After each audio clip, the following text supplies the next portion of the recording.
Et bonjour à tous, bienvenue sur la chaîne de l'Examen Crypto. Nous sommes le dimanche 7 juillet 2024, il est 10h30. On va faire un point bien sûr sur la situation du Bitcoin. On va regarder des news et aussi on va regarder les altcoins. Allez, on démarre. On apprécie cette cryptomap qui reprend des couleurs petit à petit. On a des performances intéressantes à surveiller. Mais bon, on va regarder tout ça en détail au travers de cette vidéo. On commence d'abord par les actualités. Donc là, pour tous ceux qui sont sur Binance, vous avez dû voir que normalement, ça y est, vos tokens AGIX et Océan ont été convertis en Fetch. Donc ça, effectivement, c'est la première étape du merge. Et puis après, dans une deuxième étape qui aura lieu entre le 15 et peut-être le 20 juillet 2024, eh bien, dans ce cas-là, il y aura la deuxième étape qui est cette fois-ci la conversion des Fetch en ASI.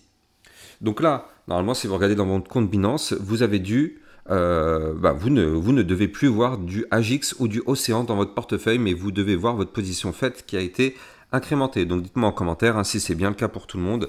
Effectivement, normalement, c'est censé être bon là. Autre petite news, bon c'est pas une news, c'est plutôt un commentaire, ça fait vraiment plaisir, donc regardez les commentaires. Bonjour Alexa, nouvelle dans le trading, j'écoute et j'apprends, j'écoute et j'attends tes vidéos avec impatience, t'es l'un des rares pour moi à expliquer vraiment clairement les choses. Ça fait plaisir parce que du coup c'est vrai qu'au travers de mes vidéos, j'essaye vraiment de vulgariser au maximum tout ce qui touche au trading de crypto-monnaie, le fonctionnement et tout ce qui va avec, tout en restant extrêmement simple pour que la plupart des débutants puissent vraiment comprendre et apprendre. Donc ça fait vraiment plaisir. Merci à vous en tout cas. Alors, je lis en tout cas tous vos commentaires en général, même si j'ai pas forcément le temps de répondre à tout le monde, mais en tout cas je lis forcément tous les commentaires.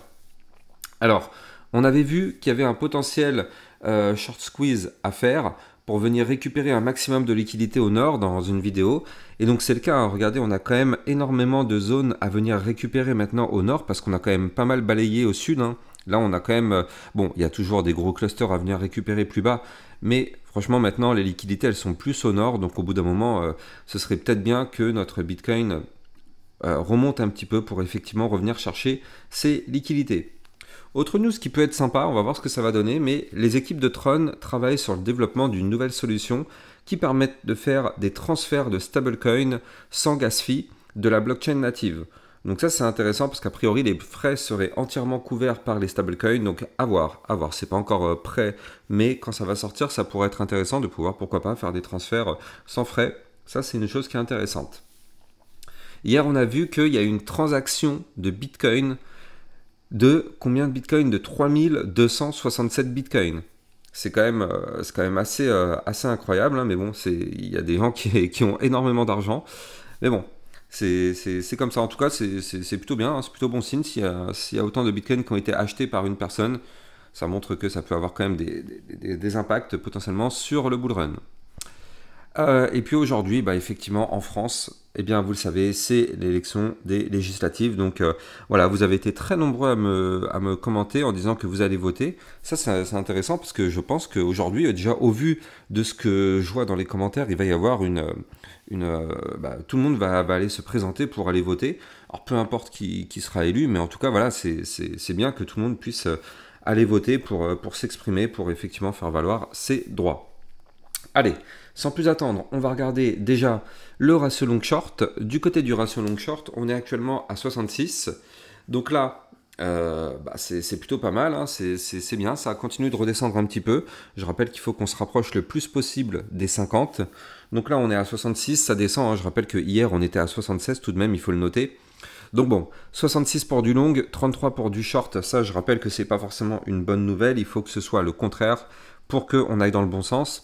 Donc là, bon, voilà, moi, tant qu'on est sur un ratio aussi élevé pour les longues, moi, personnellement, je prends des pincettes sur tout ce que je fais actuellement. Parce que là, ça fait quand même quelques temps qu'on est dans une zone très très haute du côté de ce ratio. Au bout d'un moment, il faut que ce ratio revienne à l'équilibre. Donc pour revenir, ça veut dire qu'il faudra avoir une chute. Donc moi, tant qu'on n'a pas eu cette chute qui mettra à peu près sur un niveau d'équité les deux, le long et le short, alors effectivement, là, on pourrait être assuré. Mais avant, ça semble tout de même compliqué. On a été quand même liquidé toute la partie entre les 56 et les 54 000 $, voire même les 53 000 $. Donc là, il reste quand même pas mal d'ordre à venir quand même chercher. Hein. Si on va chercher quand même entre les 51 000 et les 52 500, il y a quand même un gros pic de liquidité. Après, il y en aura un autre qui va se trouver ici entre les 45 et les 47 000. Donc ouais, il y a quand même de quoi faire hein, si on redescend bien évidemment. Donc ouais, à surveiller, à surveiller. Et justement, en parlant de tout ça, on va voir ce que fait le Bitcoin. Mais avant, je rappelle bien sûr que tout ce que je vais dire dans cette vidéo n'est en aucun cas un conseil financier. C'est à vous de faire vos propres recherches et n'oubliez pas que le trading de crypto comporte des risques de pertes partielles ou majeures. Alors du côté de notre Bitcoin, alors oui, bien sûr, nous sommes toujours pas tirés d'affaire, je tiens à le souligner, même si c'est quand même pas mal parce qu'on voit que la mèche a été pas mal rachetée. Vous la voyez ici quand même, cette mèche. On est venu chercher les 50, combien c'était? Les 53 500 $. Et depuis, c'est complètement racheté. Et regardez, on est même peut-être en train de sauvegarder le niveau 0,5 Fibonacci qui se trouve à 56 913 et peut-être sauvegarder. Alors, c'est ce soir qu'on aura la clôture hebdomadaire. Donc, on va voir, mais cette clôture hebdomadaire va être effectivement extrêmement importante. Parce que si on arrive à protéger ce niveau clé Fibonacci des 0,5 à 56 913, ça voudrait dire que peut-être ce serait une zone sur laquelle on pourrait rebondir pour revenir rechercher, je rappelle, les 60 777 $. Parce que oui, il faut le noter, ce niveau clé a été cassé par le bas. Il correspond à la ligne de coup du double top qui a été vu ici en vue hebdomadaire. Souvenez-vous, hein, le M de McDo, là, comme ceci, tac. Ça, c'est une figure chartiste de retournement baissier. On a cassé, enfin, pas on a cassé, on va voir si on casse, parce que là, je rappelle, on est en vue hebdomadaire. Alors oui, on est quand même bien plus bas, on est à 57 000 actuellement. Le niveau clé qu'il faut breaker, il est ici à 60 777, mais pour l'instant, la vue hebdomadaire n'est pas terminée. C'est-à-dire qu'il reste 15 heures avant la clôture de cette bougie. Donc on va voir, parce que ça se trouve, imaginons que cette bougie est rachetée et qu'on clôture la semaine au-dessus des 60 000 $. Là, ce sera quand même quelque chose d'assez exceptionnel, parce que ça voudra dire qu'on aura été chercher un maximum de liquidité. Bon, j'y crois pas trop, quand même, ça voudrait dire qu'un dimanche, c'est-à-dire un jour de week-end où en général il y a peu de volatilité, eh bien, on récupère tout de même environ plus 5% sur le Bitcoin. J'y crois pas une seule seconde. Mais on est dans la crypto, tout est possible, c'est ce qu'on appelle la volatilité. Donc bon, on va surveiller ça de très très près. Mais moi je pense quand même que là ça va être breaké. Donc le double top effectivement sera validé. Mais si on arrive à protéger le support Fibonacci 0,5 des 56 913, dans ce cas-là, c'est une grosse zone de support et on peut très très bien se dire que ça y est en fait, on a touché le bottom sur ce niveau clé Fibonacci et puis derrière, qu'est-ce qui se passe? On remonte, on revient faire le pullback des 60 777 $, qui je le rappelle est la ligne de coup du pattern en double top. Donc cassure, crash, pullback, on revient retester la ligne. Soit on n'arrive pas à repasser au-dessus, alors dans ce cas-là, effectivement, ça permettrait de crasher encore plus fort pour aller chercher, je le rappelle, la target du double top qui se trouve à ça. Ou soit on rebondit sur la ligne, on fait le pullback et on valide, c'est-à-dire qu'on clôture la semaine suivante au-dessus des 60 777 $. Et dans ce cas-là, ça invalide le double top, on réintègre, on passe au-dessus de la résistance de la ligne de coup du pattern.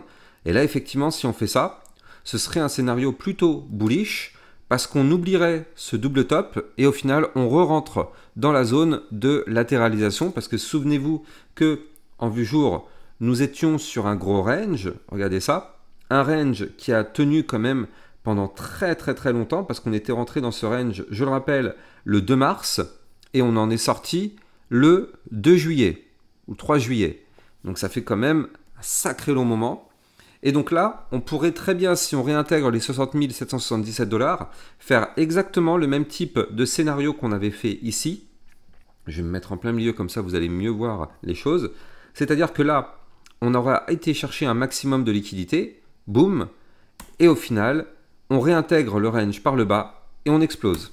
Et bien là, si on arrive à réintégrer les 60 777 $, eh bien on pourrait former exactement le même scénario, c'est-à-dire que, allez, je vais prolonger mon range tout simplement, voilà, comme ceci. Donc là, c'est-à-dire que là, on pourrait revenir rechercher les 60 777 $, énorme, gigantesque résistance.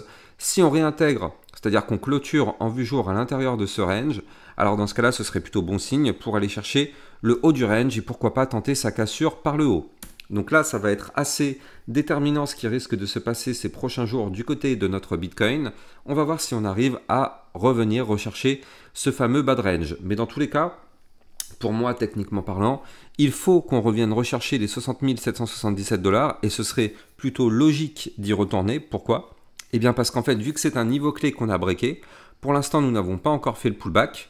Donc, quand on sait que quasiment tout le temps, on a un pullback, dans ce cas-là, ça montrerait que le Bitcoin pourrait revenir rechercher ces fameux 60 777 $ et on verra à ce moment-là si on réintègre ou si malheureusement on réintègre pas. Et si on réintègre pas, alors là ce serait pas du tout une bonne nouvelle, mais on verra à ce moment-là. On n'y est pas encore, là vous le voyez, pour l'instant on tente de remonter, mais pour l'instant c'est pas gagné. Donc là, jetons un coup d'œil du côté du RSI hebdo. Il faut tout de même noter que du côté du RSI hebdo, on est toujours dans cette zone de survente à 48, donc ça c'est une excellente nouvelle. Donc ça, je vous en avais déjà parlé effectivement, mais là en tout cas, plus on est dans une zone de survente, plus effectivement, il faut se dire que c'est une zone dans laquelle on pourrait rebondir. Maintenant, j'ai peut-être une bonne nouvelle du côté du Bitcoin. Regardez ça. La bonne nouvelle, c'est que effectivement, bon bah là, on le voit sur le tracé, on chute. Effectivement, hein, on fait des points hauts de plus en plus bas, des points bas de plus en plus bas. Vous voyez. Donc là, clairement, on est dans une phase baissière, on chute, et pour l'instant, il n'y a rien qui montre un potentiel retournement haussier. Oui, mais regardez, la bonne nouvelle, elle est peut-être ici, c'est que du côté du RSI Daily, eh bien, on est en train de former une divergence bullish. C'est-à-dire que là, du côté du cours, on chute, hop, comme je viens de vous le montrer, mais du côté du RSI, on monte, en faisant des points bas de plus en plus bas, de plus en plus haut, pardon. Donc là, ça, c'est une divergence bullish qui pourrait nous montrer que le Bitcoin pourrait reprendre de la force. Donc encore une fois, hein, ce n'est pas quelque chose qui est sûr à 100%, le Bitcoin fait ce qu'il veut, mais d'un point de vue technique, c'est plutôt propre. C'est plutôt propre, et du côté du RSI, si jamais on arrive à récupérer la zone des 44,73 en vue jour, donc là par contre effectivement, on pourrait former un double bottom sur le RSI et relancer le Bitcoin. Donc on va voir parce que ça risque d'être vraiment très intéressant ce qui va se passer. Par contre, vous l'avez compris, hein, si on casse cette trendline haussière du côté du RSI, donc c'est-à-dire ici, si on casse aujourd'hui le niveau clé des 27,51, dans ce cas-là, malheureusement, ce ne sera pas une bonne nouvelle. Parce que je rappelle tout de même, il faut le noter, hein, mais c'est qu'en vue jour, on a un Bitcoin qui est venu taper hier et avant-hier les 28. Les 28 de RSI, je ne sais pas si vous vous rendez compte, c'est quand même assez incroyable. Donc là, on va voir si cette divergence arrive à se valider et arrive à faire remonter le cours du Bitcoin. Mais souvenez-vous, quoi qu'il arrive, si on remonte les 60 777, ce sera une zone extrêmement violente, extrêmement difficile à récupérer. Donc il faudra vraiment surveiller ça de très près. Allez, on va en profiter pour jeter un coup d'œil sur les altcoins. Donc on va commencer bien évidemment par notre Ethereum. Je rappelle avant que sur mon Twitter officiel, vous allez retrouver toutes mes news, toutes mes actualités, tout ce qu'il faut savoir. N'hésitez pas à venir me rejoindre sur Twitter, vous avez le lien en description de cette vidéo. Et n'oubliez pas que hier, dans le club LexaRocket, je vous avais fait une vidéo pour vous parler de la crypto Mantra, la crypto OM. Regardez, hein, c'était hier matin, je crois, voilà, c'est ça, c'était hier matin, il était 11h06. Et donc, cette crypto a quand même déjà performé, parce qu'elle nous a fait hier un joli plus 12%, et potentiellement, on a vu dans le club LexaRocket qu'on peut aller chercher peut-être des points plus hauts. Donc n'hésitez pas à venir rejoindre le club LexaRocket, ça vous permet justement de recevoir des vidéos concernant des potentiels crypto-pépites.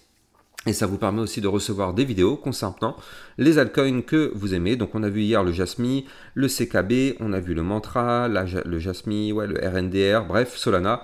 Donc n'hésitez pas, vous avez le lien du club LexaRocket en description de cette vidéo.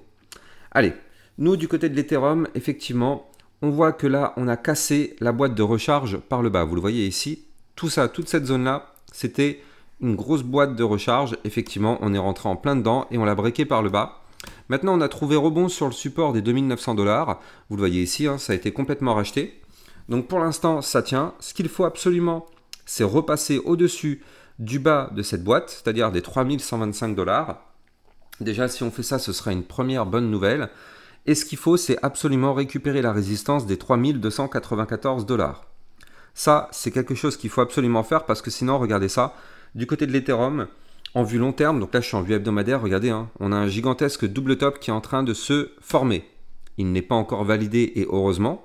Pour se valider, il faudra casser en vue hebdomadaire, donc attention, hein, peut-être ce soir, les 2900 $. Si on clôture une semaine sous ce niveau clé, soyons prêts parce qu'on peut avoir un Ethereum qui se mettent à chuter assez fort pour aller chercher, parce que la target quand même elle est basse, hein, on va la calculer ensemble cette target, tac.